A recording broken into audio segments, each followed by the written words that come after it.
So hello everyone, welcome back to the channel. और आज एक नया एनालिसिस वीडियो लेकर आया हूँ आपके सामने।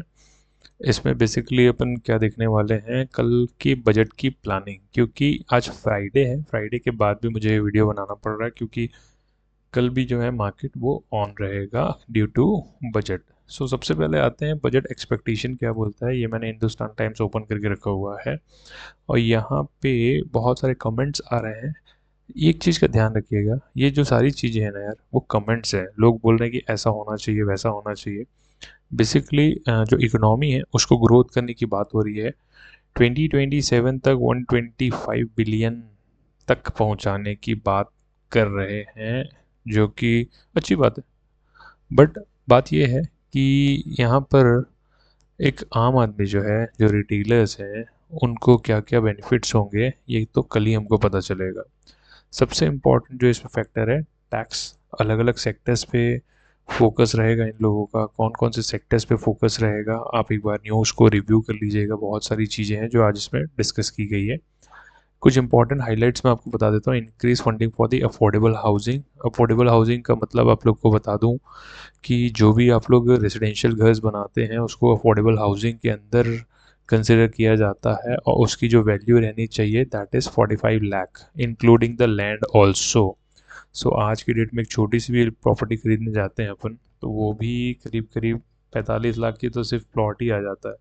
सो उसमें अगर आप बोलेंगे कि उसके अंदर कंस्ट्रक्शन भी कंसिडर कर लीजिए, सो इट्स नॉट पॉसिबल। तो आई थिंक इसमें काम होगा, जो आई थिंक ऐसा एक्सपेक्टेड है। सेकेंडली, होम लोन जो है, टैक्स डिडक्शंस लिमिट जो है, इसमें यहाँ पर हमको एक रिक्वायरमेंट बताई गई है, राइट। किनके द्वारा? नाडेको के चेयरमैन द्वारा, निरंजन भाई साहब के द्वारा, कि ये सारी रिक्वायरमेंट होनी चाहिए। मेनली इनका अगर अब देखा जाए तो इंफ्रास्ट्रक्चर्स में ही बहुत ज़्यादा एक्सपेक्टेशन है इन भाई साहब का। अलग अलग लोगों से ये लोगों ने क्या है, रिव्यू लिया हुआ है हिंदुस्तान टाइम्स वालों ने, कि कौन कौन से सेक्टर में क्या क्या रिक्वायरमेंट आनी चाहिए। एफ एम सी जी सेक्टर्स अगर देखेंगे तो उसमें कुछ रिक्वायरमेंट्स बताई गई होंगी। अलग अलग अगर आईटी सेक्टर देखेंगे तो उसकी कुछ अलग रिक्वायरमेंट्स बताई गई होगी। तो ऐसा बहुत सारे बजट में ये सब जो है कमेंट्री है। कमेंट्री के बाद मेन जो हमको पता चलेगा वो आपको कल ही पता चलेगा।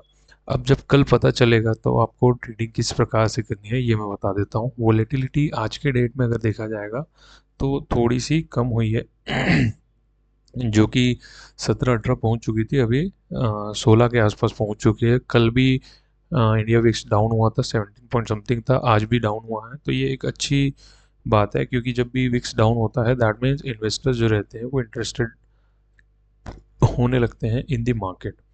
अभी अपन बात करते हैं निफ्टी 50 की। तो निफ्टी 50 का चार्ट मैं ओपन यहाँ पर कर लेता हूँ।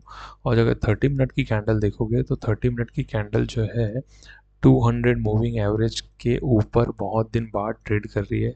और आज जो मार्केट था, ऑल दो कंटिन्यूसली बुलिश आपको दिखा रहा है, बट जो प्रीमियम थे वो उतने ज़्यादा इंक्रीज नहीं हुए कॉल के।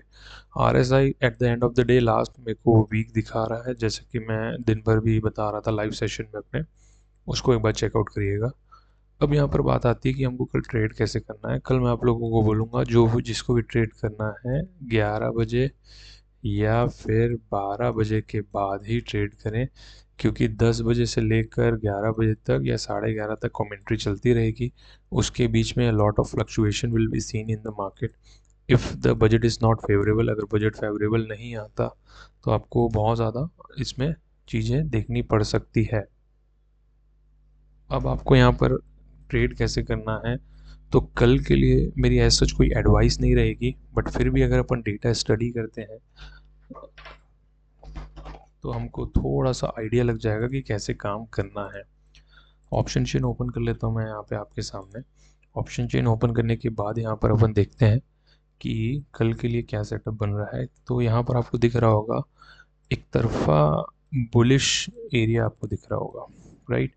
सपोर्ट आपको कंटिन्यूशन हर 100 पॉइंट के बीच में आपको सपोर्ट्स दिख रहे हैं। 23,000 में सबसे ज़्यादा सपोर्ट है। इसका मतलब यहाँ आना कल की डेट में थोड़ा सा मुश्किल है, बट मैं ये बोलता हूँ यार, वोलेटाइल रहता है सेशन, तो एक बार टच करके वापस भी ऊपर भी आ सकता है। कोई कोई उसमें बड़ी बात नहीं रहेगी। अल्टीमेट रेजिस्टेंस जो हमको अभी दिख रहा है इस वीक के लिए दैट इज़ 24,000, मतलब 23,000 से लेकर 24,000, ये 1000 पॉइंट का जो गैप है वो आपको यहाँ पर मैच होता हुआ दिख सकता है। इसके बीच में मार्केट ट्रेवल कर सकती है क्योंकि सपोर्ट तो बहुत ज़्यादा है एज़ कम्पेयर टू रेजिस्टेंस।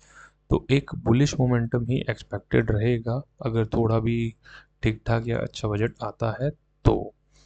अगर अपन बात करते हैं चेंज इन ओआई में, तो चेंज इन ओआई अगर आप देखोगे तो यहाँ पर दिख रहा होगा बहुत सारे जो राइटर्स थे, सपोर्ट थे, वो यहाँ से एग्ज़िट लिए हैं। कहाँ पर? 23,300 से। ये एक हमको नेगेटिव सिग्नल भी यहाँ पर दे रहा है। इसका मतलब ये है कि अभी एक दो दिन टेम्परेरी मार्केट ऊपर लाकर यहाँ पर अपनी पोजीशन काट ली गई है और अब सडनली कल यहाँ पर गिराया भी जा सकता है मार्केट को as per the budget expected. यहाँ पर मैं आप लोगों को ये बोलूँगा, लास्ट फुल डे की अगर अपन कैंडल देखते हैं तो आपको दिख रहा होगा सपोर्ट यहाँ पर बड़ा है बट रेजिस्टेंस भी बड़े हैं सभी जगह। 23,400, 2300, 23,300, 23,600 में एक अच्छा रेजिस्टेंस आपको दिख सकता है और फाइट जो है वो 23,500 पे बहुत तगड़ी फाइट है। इस पर्टिकुलर एरिया पे अपन को वॉच आउट करना चाहिए। ट्रेड कैसे करेंगे ये अभी अपन डिस्कस करेंगे। मीनवाइल हम कुछ स्टॉक्स जो पढ़ते हैं डेली वो एक बार स्टडी कर लेते हैं। First one is Reliance, second one is HDFC bank. यहाँ पर देखते हैं रिलायंस की बात करें, सॉरी HDFC पहले स्टडी कर लेते हैं। तो स्लो और कंसिस्टेंट अब दिख रहा होगा, थोड़ा कंसोलिडेट किया बट ऊपर की तरफ ही यहाँ पर मार्केट ने HDFC को क्लोजिंग दी हुई है। वन डे का अगर चार्ट लगाते हैं तो यहाँ पर भी आपको दिखेगा कि मूविंग एवरेज से अब थोड़ा सा ऊपर की तरफ जो है ट्रेंड इसने पिक कर लिया है। इसने बॉटम लगाया, अपना सपोर्ट जो था 1624 से लेकर 17, मतलब 70-80 पॉइंट यहाँ पर HDFC ने ट्रैवल कर लिया है। अगर रिलायंस की अगर अपन बात करते हैं सो वन डे का फ्रेम लगा लेते हैं, यहाँ से भी इसने सपोर्ट लिया है 1220 से लेकर 40-50 पॉइंट्स। यहाँ पर रिलायंस जितना बड़ा स्टॉक जो है मूवमेंट दे चुका है। RSI भी इन दोनों के स्ट्रॉन्ग्स बता रहे हैं। मतलब ओवरऑल ये बिग प्लेयर्स को पहले से आइडिया हो जाता है किस टाइप का बजट आने वाला है, उसके अकॉर्डिंगली भी इन लोग पहले से सेटअप बना लेते हैं। So right now we are not dealing with the Reliance, हम लोग उसको बस आइडिया लेने के लिए यूज़ करते हैं। अगर निफ्टी 50 की अगर अपन बात करते हैं तो निफ्टी 50 में हमको पता चलता है कि भैया जो मूविंग एवरेजेस हैं उनको लाइन मतलब कैंडल्स जो है वो छोड़ दे रही है। इसका मतलब एक कंटिन्यूशन बुलिश सिग्नल 30 मिनट में तो दिख रहा है। तो कल एक टाइम के लिए क्या हो सकता है कि यहाँ पे आके एक बार सपोर्ट लेके फिर वापस ऊपर जा सकता है, एक वोलेटाइल सेशन जो कि मुझे एक्सपेक्टेड है क्योंकि RSI में आपको दिख रहा होगा स्ट्रेंथ है, प्लस आपकी जो कैंडल्स हैं वो भी आपको स्ट्रेंथ दिखा रहे हैं। तो अगर दोनों चीज़ों में स्ट्रेंथ है मतलब ओवरऑल मार्केट में आपको स्ट्रेंथ देखने मिल सकता है। एक सिनेरियो और मुझे जो समझ में आ रहा है, एक ट्रेंड लाइन मैं यहाँ पे ड्रॉ कर लेता हूँ। ये ट्रेंड लाइन के टॉप पर आ चुका है अभी मार्केट, राइट। अब ये ट्रेंड लाइन के ऊपर अगर जाता है सो 24,000 तक का एक्सपेक्टेशन हमको रखना चाहिए और अगर कल गिरता है तो ये 22,800 भी आपको कल ही के कल दिखा सकता है, ऐसा मेरा एक मानना है। या फिर कल जो है आपको 24,000 तक का राइज भी दिखा सकता है। कल के लिए अपन कुछ कंक्लूजन पे नहीं जाते कि कॉल लेना है कि पुट लेना है, ये इंडस्ट्री स्पेसिफिक न्यूज़ रहेगी, उसके हिसाब से वोलेटिलिटी चलती रहेगी।